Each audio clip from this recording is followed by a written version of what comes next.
And now to Nigeria, whose leader, the memorably named Goodluck Jonathan, has been meeting President Obama.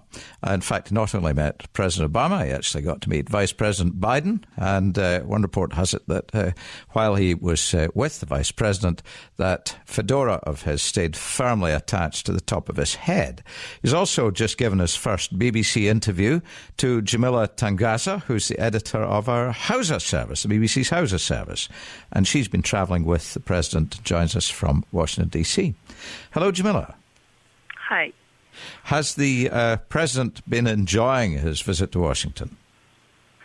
Well, indeed, acting President Goodluck Jonathan has been talking on a series of issues as they relate, obviously, not only to Nigeria, but to the United States. United States being the biggest partner in terms of, business with Nigeria. So, but the main issue, so to speak, that has come on top of the agenda has been the issue of the war against corruption in Nigeria, as well as the electoral reform. And did he, in his interview with you, give you some idea of how he plans to tackle that?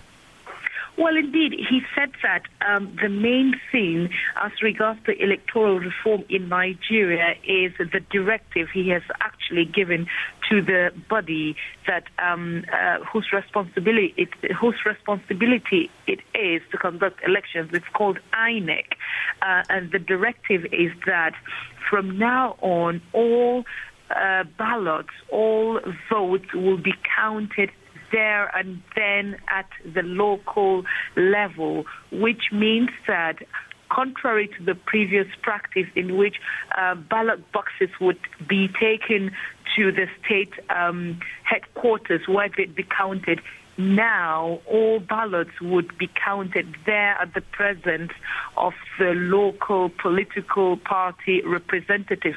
Indeed, this is a new development for Nigeria.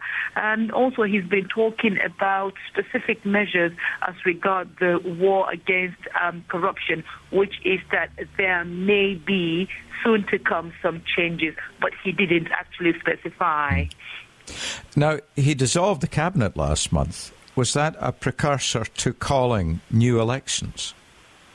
Well, it's not a precursor to calling new elections, but what it is certainly is a kind of opportunity, so to speak, that he wishes to seize as he goes ahead to bring about some reform within not just the political or the electoral reform that people have been sort of agitating for, but in terms of, improvement on infrastructure, the electricity, the bad roads, all of these are issues that Nigerians continue to complain about. He's got a lot of work to do. And just a question about the hat. Is it true that he very rarely takes it off? Does he sleep with it? Sorry, I didn't get Did you ask him about his hat? I didn't get to ask him about his hat, but certainly he did mention that, politically speaking, this was the most challenging period of his political career.